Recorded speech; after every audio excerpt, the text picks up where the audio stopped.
صدر مملکت وزیر اعظم اور عسکری قیادت نے ڈاکٹر عبدالقدیر کے انتقال کو بڑا سانحہ قرار دے دیا۔ محسن پاکستان کی خدمات پر خراج عقیدت وزیر اعظم عمران خان نے رحمت للعالمین کانفرنس میں ڈاکٹر عبدالقدیر کے درجات کی بلندی کے لیے دعا کرائی۔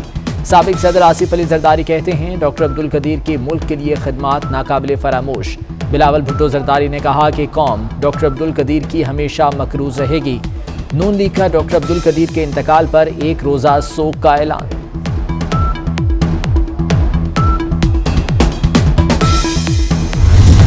خطرہ تھا جب ہندوستان نے دھماکہ کیا تو میں نے بھٹو صاحب کو خط لکھا اور انہوں نے مجھے دعوت دی کہ یہاں آئے۔ جب میں یہاں آیا تو انہوں نے مجھ سے ریکویسٹ کی کہ میں واپس نہ جاؤں۔ ہمیں اس پہ فخر ہے اور اطمینان ہے کہ ہم نے ملک کو، میرے ساتھیوں نے اور میں نے ملک کو اس قابل کر دیا کہ اب اللہ کے فضل سے کوئی بری نگاہ اس پہ نہیں ڈال سکتا۔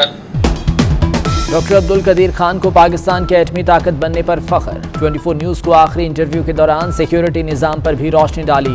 ملک کو ایٹمی طاقت بنانے کے لیے سابق وزیر اعظم ذوالفقار علی بھٹو کی کوششوں کو یاد کیا۔ دفاع پاکستان کو ناقابل تسخیر بنایا۔ ڈاکٹر عبدالقدیر خان نے اپنی جوانی، کیریئر اور پیسہ سب قوم پر بار دیا۔ سابق وزیر اعظم ذوالفقار علی بھٹو کی دعوت پر پاکستان آ کر ایٹمی پروگرام کی داغ بیل ڈالی۔ 28 مئی 1998 میں چاغی میں ایٹمی دھماکوں کی نگرانی کی۔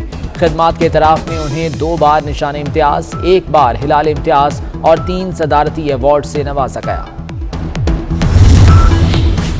کراچی سے خیبر تک قوم کے محسن کو سلام۔ شہر شہر ڈاکٹر عبدالقدیر کی غائبانہ نماز جنازہ کے اجتماعات۔ کراچی اور لاہور میں غائبانہ نماز جنازہ میں شہریوں کی بڑی تعداد میں شرکت۔ بہاولپور میں امیر جماعت اسلامی سراج الحق نے غائبانہ نماز جنازہ پڑھائی۔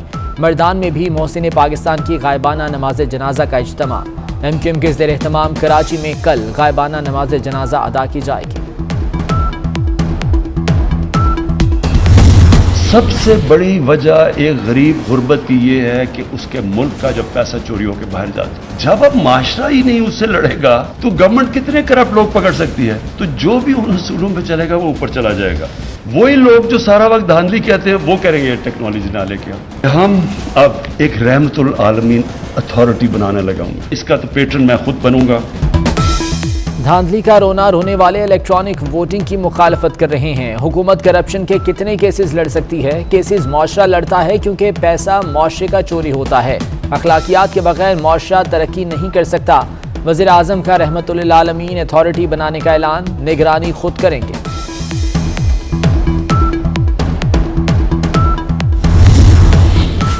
پی ڈی ایم کی اہم بیٹھک کل ہوگی۔ مہنگائی، انتخابی اصلاحات اور الیکٹرانک ووٹنگ ایجنڈے کا حصہ۔ مولانا فضل الرحمان اور شہباز شریف کی ملاقات کی اندرونی کہانی سامنے آ گئی۔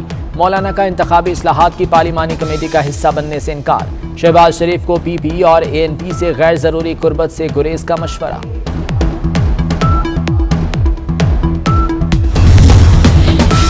آزاد کشمیر میں 2 خالی نشستوں پر انتخابی دنگل۔ حلقہ LA3 کے غیر سرکاری نتائج کے مطابق پی ٹی آئی کے امیدوار یاسر سلطان جیت گئے۔ LA12 میں پیپلز پارٹی کے امیدوار عامر یاسین کو برتری حاصل۔ Chairman peoples party Bilawal Bhutto سیاسی میدان میں متحرک۔ لاڑکانہ کا دورہ، کھلی کچہری کے دوران کارکنوں کے مسائل سنے۔ بلاول بھٹو کی رہنماؤں کو شہریوں کے مسائل حل کرنے کی ہدایت۔ پنجاب پر ڈینگی وائرس نے پنجے گاڑ لیے۔ لاہور کے 10 بڑے اسپتالوں کے 98% بستر مریضوں سے بھر گئے۔ مزید 177 کیسز رپورٹ۔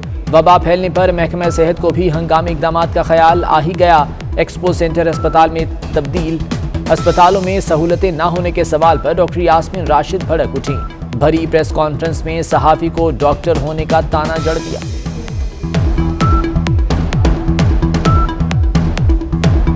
میں سن رہی ہوں تو آپ مجھ سے زیادہ بڑے ایکسپرٹ ہو جاتے ہیں نا۔ مصیبت تو اس بات کی ہے سارے ڈاکٹر بن گئے سوائے میرے۔ ہاں مطلب میں ہی ڈاکٹر نہیں رہی۔ ہاں آپ کو میں ڈی ایک کی کانسٹیٹیوشن بتا دوں بیفور یو سے اینی تھنگ۔ بات میری مکمل اب کرنے دیں آپ پہلے بات میری مکمل کرنے، پھر آپ اس کے بعد قومی کرکٹرز کو بھی ڈاکٹر عبدالقدیر کے بچھڑ جانے کا غم۔ کپتان بابر اعظم نے کہا کہ ڈاکٹر عبدالقدیر خان پاکستان کا اہم اثاثہ تھے، ہم ہمیشہ ان کے مقروض رہیں گے۔ شاہد آفریدی بولے قومی ہیرو کے بچھڑ جانے پر بہت دکھ ہوا۔ حسن علی کا بھی اظہار افسوس۔ ہاتھ کی کڑھائی خواتین کو بھائی، کاٹن، لون اور شفون کی خوب پذیرائی۔ کراچی میں نمائش میں ہاتھوں کی کڑھائی والے ملبوسات پر خواتین مر مٹیں، آن لائن آرڈرز بھی دھڑا دھڑا گئے۔